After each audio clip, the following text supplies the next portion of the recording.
Hey, y'all want to go turkey hunting? Yeah, it's turkey season here in the hills. It is spring, April 25th, I do believe. We're going to go for a little ride with Ron and call for some turkeys. Thought we'd ride down here at the bottom of the hill, down here where the swimming hole is. They like it down where the water is. They got to have that, so they got to be near some water sometime or another. And I'm sure I've seen them down there. I saw a little hen right here behind the house yesterday. She's just a little thing, but I do know hens roost right here close by. I've seen the nest. And a couple of years ago, I saw a nest with 12 big old fat eggs in it. And they were tannish color and laid in there pretty pleased. I did not even go close to that. I could just eyeball it from the distance, said, wow, that's pretty, and kept on going. I saw the hen earlier. She ran off the nest and was drawing my attention away from it, but I couldn't chase her.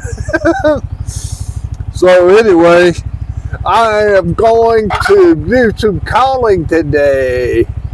Yeah, I got the old no capture off. What do you think? I kind of like it, I really do. Because I like getting a chance to talk to y'all. We're going to call this up a turkey. Now listen here. World champion Lynch turkey caller right there. World champion Lynch turkey caller. The best turkey caller ever made. And I will prove it to you. I went turkey hunting with my deacon one year. We were down there in them woods in the public hunting area in central West Virginia. That's where my church was over at Sutton. And we didn't hear a thing. So we didn't see nothing, hear nothing, went back to the truck. And I told my deacon, I said, well, one more thing. I said, I've got this old box. And I said, let me get this box out and crank on it and see if anything wakes up. It's about 10 o'clock. Not hear nothing, 10 o'clock gobble. Don't forget you turkey hunters. 10 o'clock gobble. The old turkeys wake up and say, hey, where you at, Miss Hen? I'm over here. I'm over here, Miss Hen. And they go to gobbling. So, got to go find them. But the idea is the hen goes to the gobbler in the natural way of things. Now, I'm sorry, you ladies, but that's the way the hens do. They go to the gobbler. Now, the gobbler, he has him a harem, a flock, a patch, a bunch of hens. And he stays with those hens. And he makes sure they're all in the motherlyhood way. And, eventually he says, well, I want a few more hens out there. They don't have this monogamy in the turkey world. They want to keep the species going. Not like human beings who we want to kill ourselves off. And that really is insanity. But, another story. Turkey hunting we go, turkey hunting we go, hi-ho Mario. Now, I do have one cup of coffee. I'm sorry, I already drank the other one. Now, my pretty little cup that my granddaughter's boyfriend gave to me, I lost it. Now, that's one of the things I've come to realize, that in this dawn and age of Route 66 I'm traveling on, you quite often forget your stuff. 3 things in life I got to take care of, and now 4. In other words, I am supposed to carry these with me at all times, right? Right. Keys, wallet, coffee cup,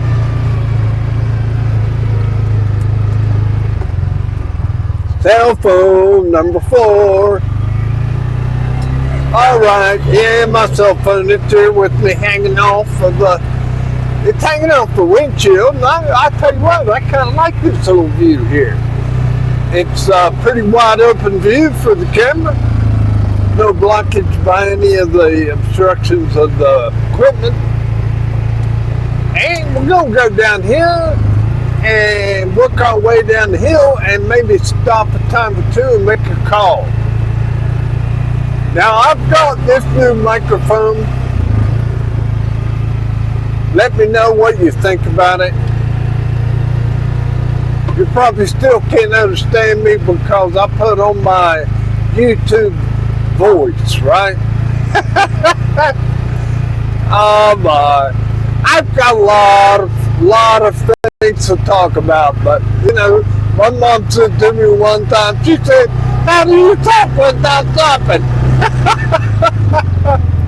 Oh, it looks like a turkey's been scratching on the hill. They're getting quite hungry. I put out some corn for them back yonder. Now, I don't hunt over top the corn, that's illegal. But I do like to feed them and look at them. Oh, I've seen bunches of gobblers out there. Oh my God. Just not this year.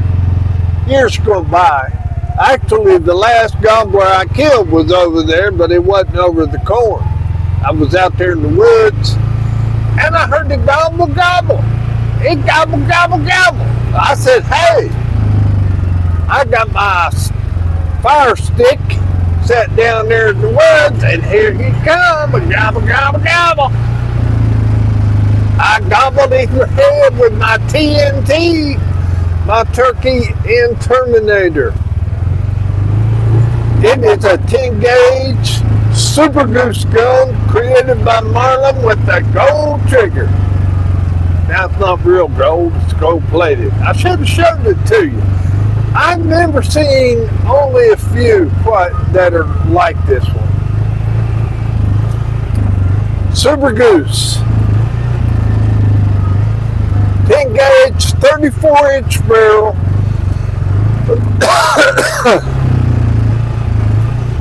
And it's a bolt-action shotgun. Has 3 shots, 1 in the chamber, 2 in the magazine. And those 10-gauge shells are huge. Man, does it ever pack a wallop. It's heavy. So, it don't kick you as bad as it could. If you've ever shot a 12-gauge poke stock, that's about how it kicks.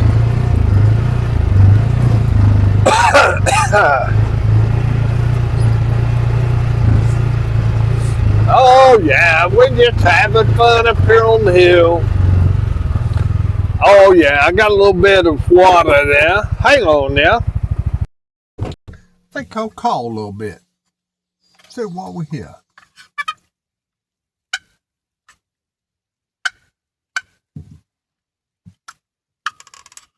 Put your thumb on that baby like that. Press down on that lid. Turkey. Simple as that. Pretty easy, actually. But now, it's good if you have a little bit of chalk. It works a little better, and I don't have any. And you need a little sandpaper casing. I don't have any of that either. Well, maybe I do have sandpaper. Let me check. Oh. Well, my brain does work occasionally. There's the case of it. I had some sandpaper, and I'm going to use that on my little slate call here in a minute.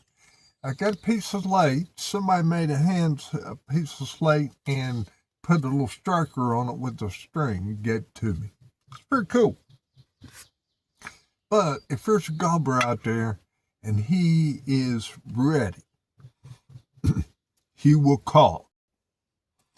And when he calls, he's either coming to you or you're going to him, one or the other.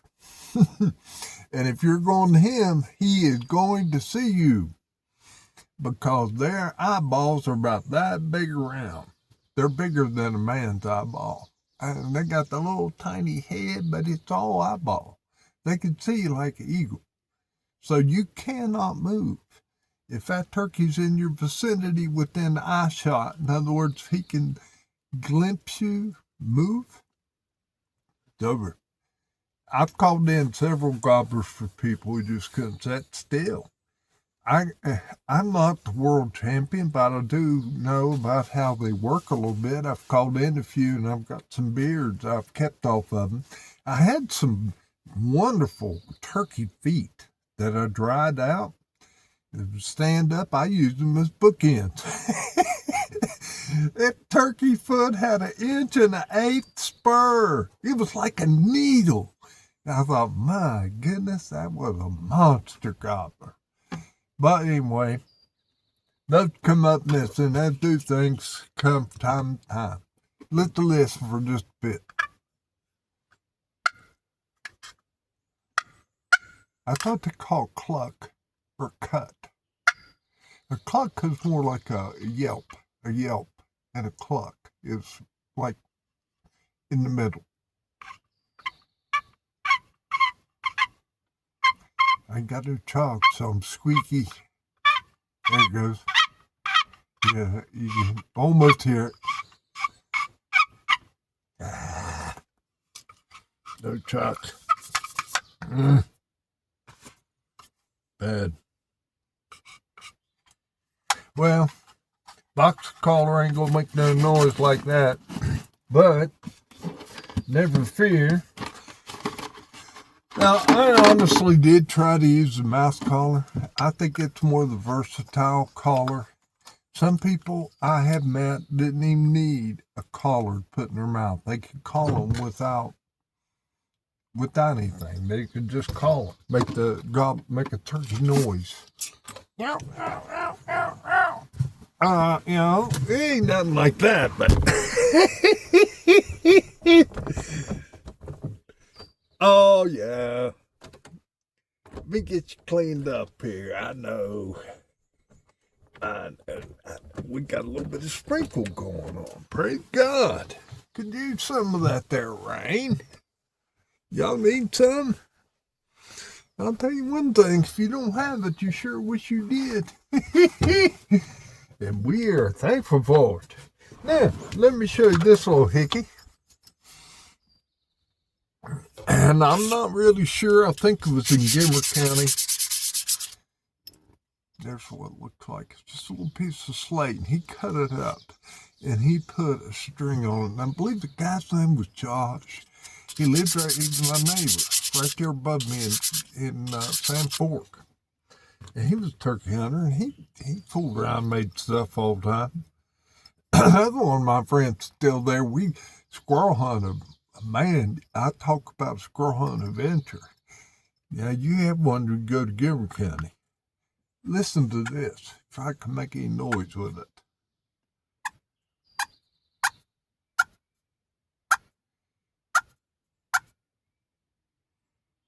Now, that sounds like a turkey. If you're ever in the woods and you hear that, that's a turkey or a person. But if you have a mouth collar, your hands are free to operate your weapon. Your fire stick, right? Well, I'd say certain words on here. And I don't know.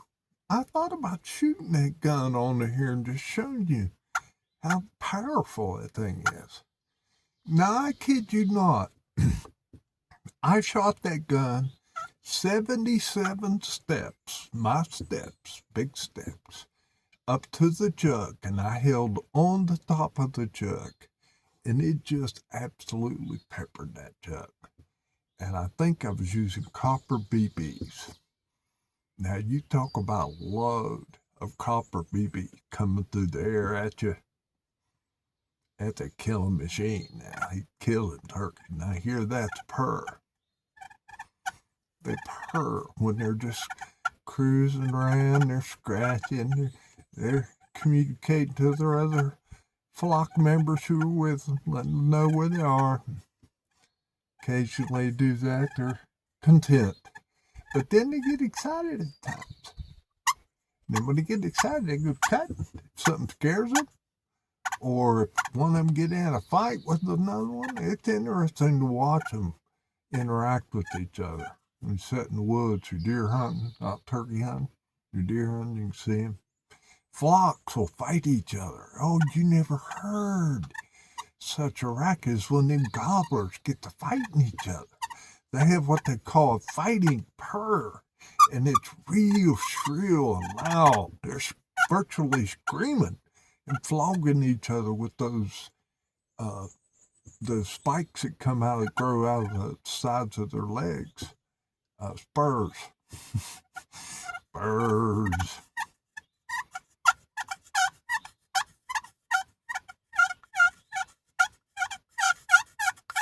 See, sometimes different turkeys will respond to different sounds. Now, that day when me and the deacon was out hunting, I'll tell you what happened. When I got to the truck, I said, let's try it. I tried it. The turkey gobbled. I got to tell you the end story, don't I? We said, okay, it's not time to go. Got our guns, headed straight for that turkey. We got across the ridge from it, sat down and called, and we were looking straight down the holler. And them turkeys come straight up the holler to us. It was 2 or 3 big old fat red-headed gobblers come up through there strutting around. And I've called them, and they were double and triple gobbling. Oh, my lands, you never... And they couldn't see us. We were just up there blocked. The view was blocked. It was like it is now, kind of greenish, you know. We have seen the forest change just in the last week, going from brown to green, right? And that's what it was. So here they come up through there, and I said, right there he is. He's standing right in front of the deacon, but for some reason there was something that he could not see it. And so I said, okay. I whispered to him, I'm going to shoot, because I see it.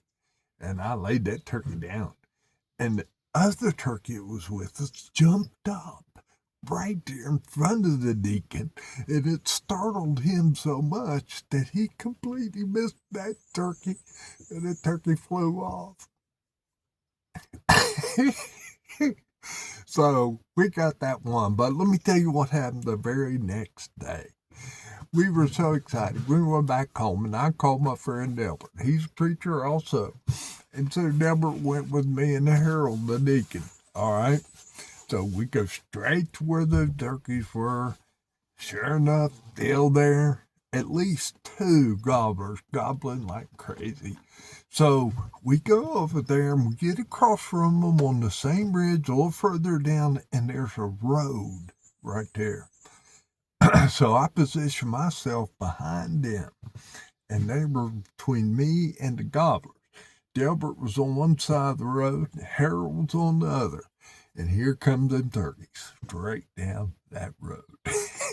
Oh, if I'd had a video camera, oh my goodness, I can still play the video in my mind.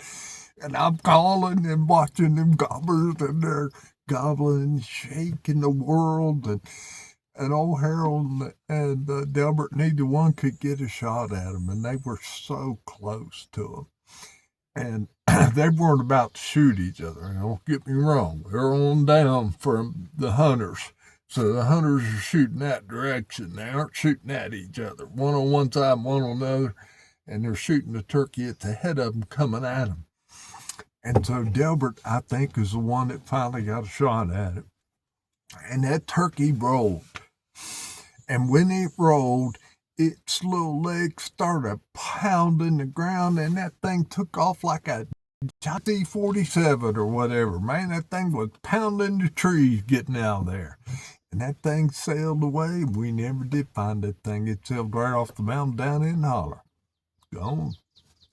That's the thing, man. If you don't get them down, they get in the air, they can lock them wings and they'll sail. They can sail from one ridge to the other. That's why it's so hard to hunt them. You know when the best time to hunt turkeys is? When you see them. Turkey time. You can also call them without seeing them. Now, I've had some adventure turkey hunting. One of the best, funnest times I ever had. It was either 1 or 2 turkey seasons. I went with one of my other deacons, and it's over around Craigsville, and we hunted on a hunting club with thousands of acres, 20,000 probably. And we had a hunting right. There was a hunting club, so we had hunting rights. And we would go up there on those old roads, ride the roads and stop and call and listen. And if we heard one gobble, we call it road hunting for gobblers. Man, there were gobblers everywhere. That place was covered up with turkeys. And we got some out of there. But you'd have to go down over in the holler where they were, call them up the holler to you. It's hard for them to get one to come up the hill, but now that day, me and the old deacon was out there. They were in competition. Anytime there's 2 or 3 gobblers together, they're like, who can get there first? You know, they're fighting each other. Let's go on down the road. I don't think we're going to hear anything here.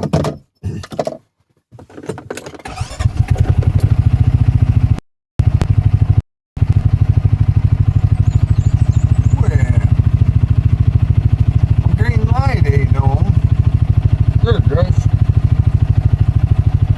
Huh. I don't know. But these things have a green light on them. And when it's green, it's got noise reduction. So the green light went off. I may have lost connection. Wow. Okay. I bet you that's what happened. When I turned it off, I turned off the power. Because it got a little thing plugged into my receiver. That's interesting. I don't know. I'm just learning. You know, I watch these people on YouTube all the time, and they do the editing. They get their computers out. I had to work with the computer my whole life, developing sermons, doing websites, doing everything you can think of on the computer. That was my job. Was getting the word out, and the computer was one of my primary tools. So I don't necessarily want to do that now. But there are easier ways, right? Alright, I'm going to call it right here. I'd say thank you, John, because I want to start a new one.